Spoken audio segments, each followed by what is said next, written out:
Muhammad sallallahu alaihi wasallam is not only a religious leader but also first president of Islamic Republic of Medina. নবীজির ভালোবাসার মধ্যেই তো আল্লাহ সব দিলেন। আমার নবীজি সাল্লাল্লাহু আলাইহি সাল্লামের ছোট্ট বালক সাহাবী হযরতে তালহা বিন বরাজার নাম 13 বছর বয়সের মধ্যে নবীজির কদমের মধ্যে যখন আসলেন, ইমামে আবু দাউদের মধ্যে হাদিস কেন নকল করতেছেন, নবীজি হিজরত করে যখন কুবা পল্লী এলাকার মধ্যে গেলেন, আল্লাহর হাবিব সাল্লাল্লাহু আলাইহি সাল্লাম যখন আরববাসীদেরকে দ্বীনের দাওয়াত দিলেন, আরববাসীরা যখন নবীজির দাওয়াতকে প্রত্যাখ্যান করলো, এক নাম্বার নবীজিকে ঠাট্টা বিদ্রুপ করে নবীজির বিরুদ্ধে স্লোগান দেওয়া শুরু করে দিল। 2 নাম্বার নবীজির সাথে সন্ধি করার জন্য যখন আলোচনা করলো, 3 নাম্বার নজর ইবনে হারেস আলেকজান্ডারের ঘটনা যখন আনলো, 4 নাম্বার চূড়ান্ত ভাবে সিদ্ধান্ত নিল না, মুহাম্মদ সাল্লাল্লাহু আলাইহি সাল্লামকে আটকানো যাবে না, ওনাকে দমন করা যাবে না। কি করা যেতে পারে? চূড়ান্ত ভাবে আরবের লোকেরা যখন সিদ্ধান্ত নিল আল্লাহর হাবিবকে হত্যা করতে হবে, নাউজুবিল্লাহ বলবেন, আর আওয়াজ দিয়ে বলেন, সিদ্ধান্ত নিল যে নবীজি সাল্লাল্লাহু আলাইহি সাল্লামকে হত্যা করতে হবে। রব ডাক দিয়ে বলেন, মুহাম্মদ সাল্লাল্লাহু আলাইহি সাল্লামের দায়িত্ব তোদের কাছে দেই নাই। কথা কন না কে? মুহাম্মদ সাল্লাল্লাহু আলাইহি সাল্লামের দায়িত্ব তোদের কাছে নয়, মুহাম্মদ সাল্লাল্লাহু আলাইহি সাল্লামের দায়িত্ব আমি আল্লাহর কাছে। আপনি নবীর উম্মত দাবি করবেন, আবার মুনাফিকদের সাথে থাকবেন। আপনি নবীর উম্মত দাবি করবেন, আবার রাসূলুল্লাহ শানের বিরুদ্ধে কেউ কথা বলবে, আপনার জবান চুপ থাকবে। আমি বলবো আপনি মুনাফিক ছাড়া কিচ্ছু না। কথা বলেন ঠিক কিনা? আমাদের আকীদা, আমাদের চিন্তা চেতনা আল হুব্বু ফিল্লাহ ওয়াল বুগদু ফিল্লাহ। আমরা কাউকে ভালোবাসবো আল্লাহর জন্য, কারোর সাথে শত্রুতা করবো আল্লাহর জন্য। কিন্তু যেই আলেমের কাছে নবীর কদর নাই, যেই নেতার কাছে নবীর কদর নাই, যেই দেশের মধ্যে নবীর ইজ্জত নাই, ওই দেশ ওই রাষ্ট্রকে আমরা সম্মান দেই না। কথা বলেন ঠিক কিনা? কিন্তু যার কাছে নবীর ভালোবাসা থাকবে তাকে আমরা মাথার উপরে রাখি। কথা বলেন না কেন? আমার নবীজি সাল্লাল্লাহু আলাইহি সাল্লাম মসজিদে কুবা এলাকার মধ্যে গেলেন, ওই সাহাবী তালহা গেলেন। আল্লাহর হাবিব সাল্লাল্লাহু আলাইহি সাল্লাম ডাক দিলেন, তালহা তুমি কেন আসলা? ডাক দিয়া বললেন, ইয়া রাসূলুল্লাহ, ইয়া হাবিবাল্লাহ সাল্লাল্লাহু আলাইহি সাল্লাম, আপনাকে জানিয়ে দিলাম নবীজি মুসলমান হওয়ার জন্য এসেছি। সুবহানাল্লাহ কইতেন না? কেন মুসলমান হওয়ার জন্য আসলা? যে সাইয়েদনা আলী রাদিয়াল্লাহু তাআলা আনহু বলছেন, শোনো, লাম আরা ক্বাবলাহু ওয়ালা বা'দাহু মিসলা, তোমাদেরকে জানিয়ে দিলাম এই 2 চোখ দিয়ে পৃথিবীর যা কিছু দেখেছি সবচেয়ে সুন্দর, সবচেয়ে পরিস্ফুটিত মহামানব যদি কাউকে দেখি সেটা হলো মুহাম্মদ সাল্লাল্লাহু আলাইহি সাল্লাম। হযরতে জাবের বলছেন, ফালাহুয়া ইনদি আহসানু মিনাল কমার, তোমাদেরকে জানিয়ে দিলাম এই চোখ দিয়ে পৃথিবীর মধ্যে যা দেখেছে সবচেয়ে সুন্দর আকাশের পূর্ণিমার চাঁদ, আকাশের পূর্ণিমার চাঁদের থেকেও সবচেয়ে বেশি সুন্দর আমার নবী মুহাম্মদ সাল্লাল্লাহু আলাইহি ওয়াসাল্লাম। শুধু তাই নয়, পৃথিবীর সবাই বলেছে, সাইয়েদনা আলী বলছেন, কুনতু মা'আন নবী সাল্লাল্লাহু আলাইহি ওয়াসাল্লাম বিমাক্কাতা ফাখারাজনা ফি বা'দি নওয়াহিহা ফামাস্তাকবালাহু জাবালুন ওয়ালা শাজারুন, জানিয়ে দিলাম রাস্তা দিয়ে হেঁটে গেলে তাকিয়ে দেখতাম দুধারের গাছপালাগুলো নবীজিকে দেখে সালাম দিত। 10 বছরের খাদেম হযরতে আনাস বলছেন, ফালাম ইয়াদরিবনি দরবাতান ওয়ালাম ইয়াসুব্বানি ওয়ালাম ইয়াবাস ফি ওয়াজহি, তোমাদেরকে জানিয়ে দিলাম 10 বছরের জিন্দেগিতে আল্লাহর হাবিব সাল্লাল্লাহু আলাইহি ওয়াসাল্লাম কোনো একদিন আমাকে ধমক দেয় নাই। সুবহানাল্লাহ বলবেন না? এজন্য পৃথিবীর সবাই বলেছে, one of the most memorable revolution which impressed a new and lasting character on the nation of the globes. পৃথিবীর মানুষ, তোমাদেরকে জানিয়ে দিলাম ফরাসি বিপ্লবের মাধ্যমে মানুষের নৈতিক চরিত্রের পরিবর্তন হয় নাই, রাশিয়ান বিপ্লবের মাধ্যমে মানুষের নৈতিক চরিত্রের পরিবর্তন হয় নাই, কোন তন্ত্র মন্ত্র মতবাদের মাধ্যমে পৃথিবীর মানুষদের চরিত্রের পরিবর্তন হয় নাই। কিন্তু one of the most memorable revolution which impressed a new and lasting character on the nation of the globes, পৃথিবীর মধ্যে একমাত্র মুহাম্মদ সাল্লাল্লাহু আলাইহি ওয়াসাল্লামের আদর্শের মাধ্যমে গোটা পৃথিবীর চরিত্র পরিবর্তন হয়ে গেছে। শুধু তাই, আজ থেকে 1936 সালে জর্জ বার্নার্ড শো তার দ্য জেনুইন ইসলাম বইয়ের মধ্যে লিখেছে, শোনো আজকে দেখতেছি মুসলমানদেরকে অত্যাচার করতেছ, শোনো আজকে দেখতেছি মুসলমানদেরকে নির্যাতন করতেছ, তোমরা হয়তো বা ভাবতেছ মুসলমানদের দেখার কেউ নাই। তোমাদেরকে জানিয়ে দিলাম, if any religion had the change of ruling over England may Europe within the next 100 years it would be Islam. তোমাদেরকে আমি জর্জ বার্নার্ড শো জানিয়ে দিলাম, আগামী 100 বছর পর আমেরিকা, আগামী 100 বছর পর গোটা ইউরোপ, শুধু তাই নয় গোটা পৃথিবী আগামী 100 বছর পর মুসলমানেরা শাসন করবে। আমরা করব। কারা? 1200 বছর আমরা শাসন করেছিলাম। কয় বছর? 1200 বছর শাসন করেছিলাম। তখন আমাদের কাছে নবীর শান ছিল। কথা কন না কে? এখন আলেম হয়েছি, এমন এক প্যান্ডেল, এমন এক স্টেজ সাজিয়েছি, সারা রাত ওয়াজ করি, কিন্তু নবীর শান বলতেই ভুলে যাই। কথা বলেন ঠিক কিনা? এজন্য পিউ রিসার্চ সেন্টার গত বছর রিপোর্ট দিয়েছে, আগামী 2070 সালে পৃথিবীর সব ধর্মের লোকদেরকে পিছনে ফেলে প্রথম চলে যাবে মুসলমানেরা। কথা বলেন ঠিক কিনা? তাহলে প্রিয় হাজরিন, যাদের মুখে আজকে মানবতা মানবতা ছাড়া কোনো কথা শব্দ বেয়ারি হয় না, যেই জাতিসংঘের মধ্যে শুধু মুসলমানদের বিরুদ্ধেই কথা হয়, পাখির মতো গুলি করে যেই মুসলমানদেরকে নিধন করা হচ্ছে ফিলিস্তিনে, যেই সিরিয়ার মধ্যে মুসলমানদেরকে হত্যা করা হয়, মায়ানমার থেকে আমার 10 লক্ষ মুসলমানদেরকে বিতাড়িত করা হয়, বুঝি মুসলমানদের পক্ষে কেউ বলার নাই। লাস্ট অধিবেশনে প্রেসিডেন্ট এরদোয়ান দাঁড়িয়ে বলেছেন, কাতারের আমির দাঁড়িয়ে বলেছেন, শোনো তোমাদেরকে জানিয়ে দিলাম, আর যদি একটা মুসলিমের বিরুদ্ধে অস্ত্র ধরা হয়, আর যদি কোন মুসলিমদেরকে পাখির মতো গুলি করা হয়, কোন মুসলমান চুপ থাকবে না। কথা বলেন ঠিক কিনা?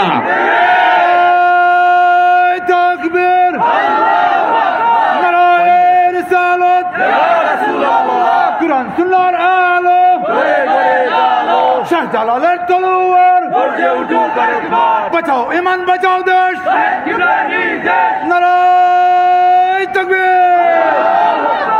আপনি ভাববেন না যে আমরা একা, এই কথা কখনো চিন্তা করবেন না। বাবা শাহজালাল যখন এই বাংলার জমিনে এসেছিলেন, ওনার সঙ্গে লাখ লাখ ছিল না। কথা বলেন না কেন?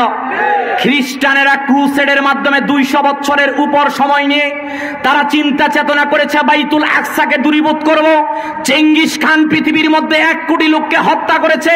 ইংরেজরা ভারতীয় উপমহাদেশে 200 বছর পর্যন্ত আমাদেরকে নির্যাতন করেছিলেন, কিন্তু যখন জুলুম নির্যাতনের নিষ্পেষণের দায় চূড়ান্ত পর্যায়ে চলে যায়, তখন আল্লাহ সুলতান সালাউদ্দিনের মতো আইয়ুবী দিয়ে থাকেন। কথা বলেন ঠিক কিনা? তো সেই দিন বেশি দূরে নয় যখন বাবরি মসজিদ আবার আমাদের হাতে আসবে। ইনশাআল্লাহ। ইনশাআল্লাহ বলবেন না? আর আওয়াজ দিয়ে বলেন। বাদশাহ বাবর 1528 খ্রিস্টাব্দে প্রতিষ্ঠা করেছেন। হিন্দুদের ল, ভারতের ল হলো যেই জায়গায় ধর্মীয় প্রতিষ্ঠান হবে ওটাকে ভাঙ্গা যাবে না। 200 কোটি মুসলিমদের প্রশ্ন হলো, তাহলে কেন বাবরি মসজিদ ভেঙে রাম মন্দিরে রূপান্তরিত করা হয়েছে? কথা বলেন ঠিক কিনা? আমরা নিন্দা জানাই, আমরা প্রতিবাদ জানাই।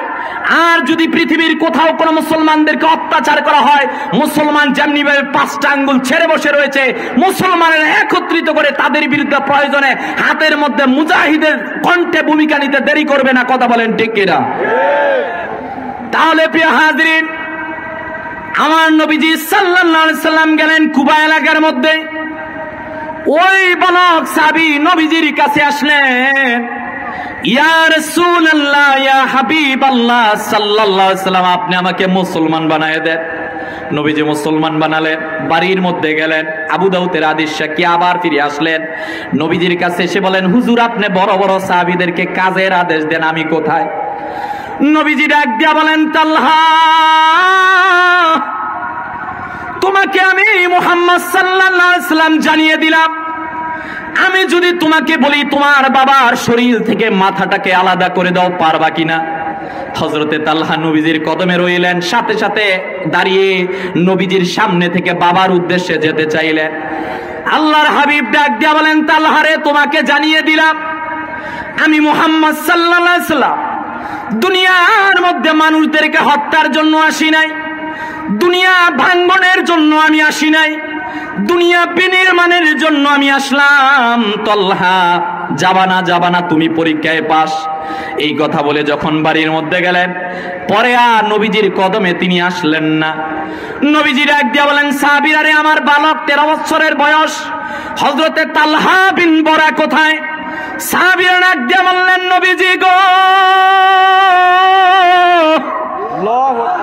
ইয়া রাসূলুল্লাহ, নবী গো, আপনার সাহাবী তো সুস্থ অবস্থায় আছে।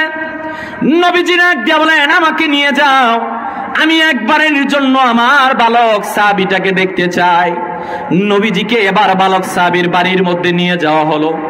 বাড়ির মধ্যে গিয়ে দেখলেন চোখ দুইটা বন্ধ। হযরতে বরাকে ডাক দিয়া বললেন, বরা, তোমার সন্তানের কি হয়েছে?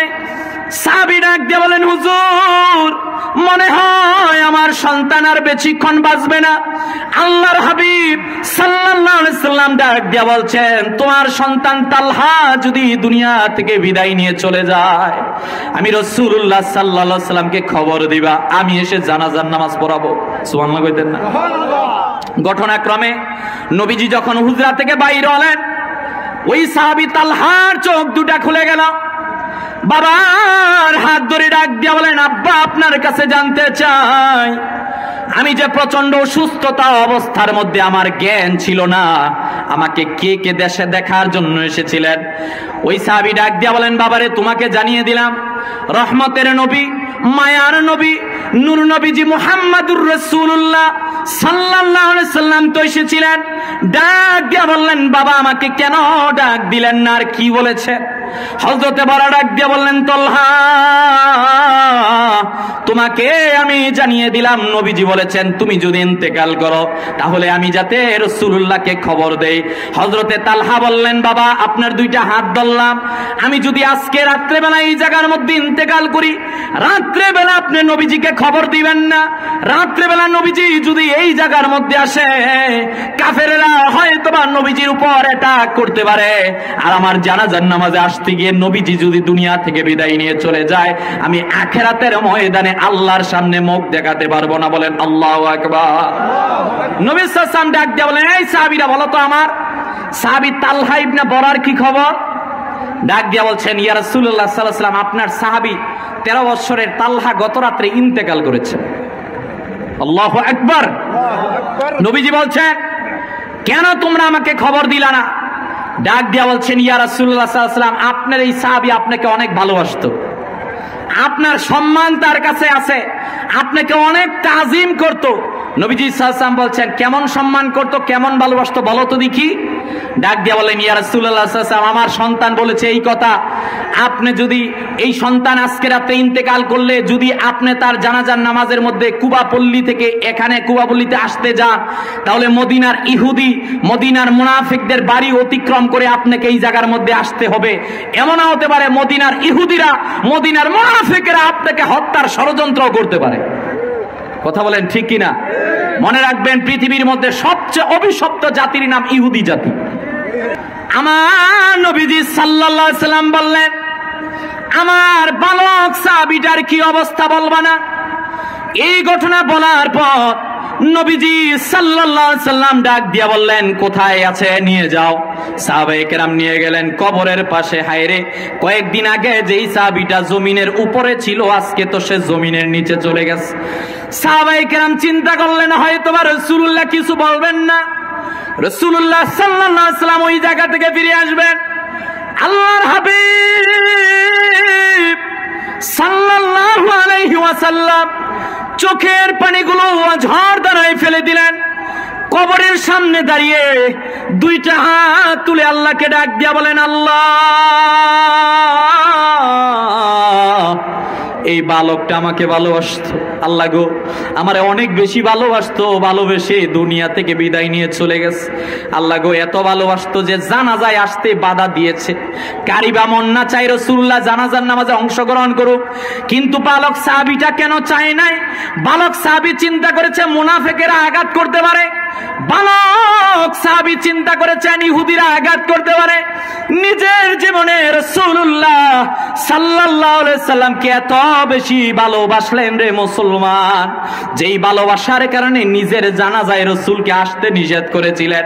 এবার রাসূলুল্লাহ যখন কবরের পাশে আসলেন, আবু দাউদের হাদিস সাক্ষী, নবীজি ডাক দিয়া বলেন, আমি আল্লাহর কাছে তার জন্য দোয়া করলাম, মালিক আমার এই সাহাবী দুনিয়া থেকে বিদায় নিয়ে চলে গেছে গো আল্লাহ, আমার সাহাবীকে দেখে আপনিও হাসবেন, আমার সাহাবীও যাতে আপনাকে দেখে হাসে।